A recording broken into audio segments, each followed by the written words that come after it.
IPL 2025 mega వేలానికి సంబంధించిన retention పాలసీని భారత క్రికెట్ నియంత్రణ మండలి అనగా బీసీసీఐ ఖరారు చేసినట్లయితే తెలుస్తుంది. బుధవారం బెంగళూరు వేదికగా జరిగిన బీసీసీఐ 93వ సాధారణ సర్వసభ్య సమావేశం ఎంజీఎంలో రిటెన్షన్ రూల్స్ ని ఫైనలిస్ట్ చేసినట్లు సమాచారం. ఫ్రాంచైజీలు కోరిన ఆర్టీఎం కార్డును బీసీసీఐ తిరస్కరించినట్లు తెలుస్తుంది. అతి త్వరలోనే బీసీసీఐ ఐపీఎల్ 2025 రిటెన్షన్ పాలసీని అధికారికంగా ప్రకటించనుంది. ఓ జాతీయ వెబ్సైట్ కథనం ప్రకారం కొత్త రిటెన్షన్ పాలసీలో 5 ఆటగాళ్లను రిటైన్ చేసుకోవచ్చు. గత మెగా వేలం లాగానే ఆర్టీఎం కార్డుకి అయితే అవకాశం లేదు. రిటెన్షన్ పాలసీని రూపొందించే ముందు బీసీసీఐ 10 మంది ఫ్రాంచైజీ ఓనర్లతో సమావేశమై వారి సూచనలను, వారి సలహాలను అయితే తీసుకుంది. ఈ సమావేశంలో ఆయా ఫ్రాంచైజీలు భిన్నమైన వాదనలు వినిపించినట్లు వార్తలు వచ్చాయి. కొందరు మెగా వేలం అవసరం లేదంటే లేదని, మరికొందరు కావాలని, కొందరేమో 8 మంది ఆటగాళ్లను రిటైన్ చేసుకునే అవకాశం ఇవ్వాలని, ఆర్టీఎం కార్డ్స్ ఇవ్వాలని డిమాండ్ చేసినట్లు ప్రచారం అయితే జరిగింది. బీసీసీఐ మాత్రం ఇవేం పట్టించుకోకుండా 5 ఆటగాళ్లను మాత్రమే రిటైన్ చేసుకునే విధంగా రూల్స్ రూపొందించినట్లు తెలుస్తుంది.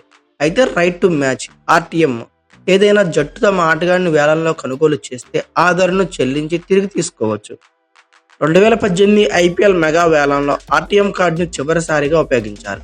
ఆ తర్వాత బీసీసీఐ ఆర్టీఎం కార్డ్స్ను తొలగించింది. అయితే అప్కమింగ్ మెగా వేలంలో ఆర్టీఎం కార్డ్స్ రూల్స్ ప్రవేశపెట్టాలని మెజారిటీ ఫ్రాంచైజీలు డిమాండ్ చేశాయి. కానీ బీసీసీఐ మాత్రం వారి డిమాండ్ అయితే పట్టించుకోలేదు.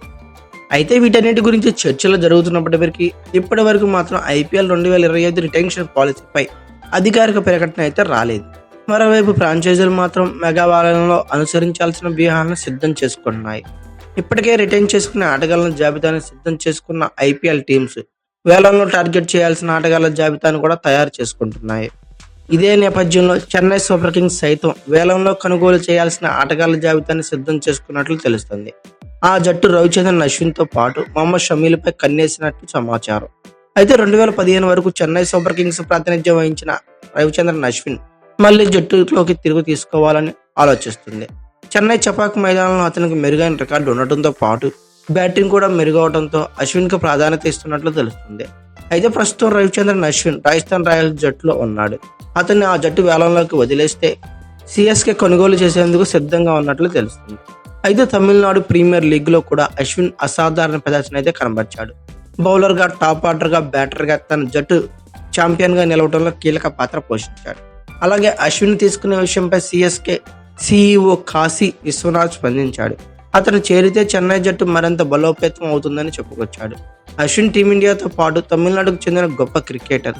అతను జట్టులో చేరితే జట్టు బలోపేతం అవుతుంది, మా అకాడమీకి పెద్ద బూస్ట్ లభిస్తుంది అని చెప్పుకొచ్చాడు. ఇక సిఎస్కే తరఫున 97 మ్యాచ్లు ఆడిన రవిచంద్రన్ అశ్విన్ 90 వికెట్లు పడగొట్టాడు. అయితే అశ్విన్తో పాటు మొహమ్మద్ షమీపై కూడా సిఎస్కే కన్నేసినట్లు తెలుస్తుంది. 2019లో అతని కోసం సిఎస్కే ప్రయత్నించక పంజాబ్ కింగ్స్ సొంతం చేసుకుంది. ఈసారైనా అతన్ని దక్కించుకోవాలని ప్రణాళికలు రచిస్తుంది.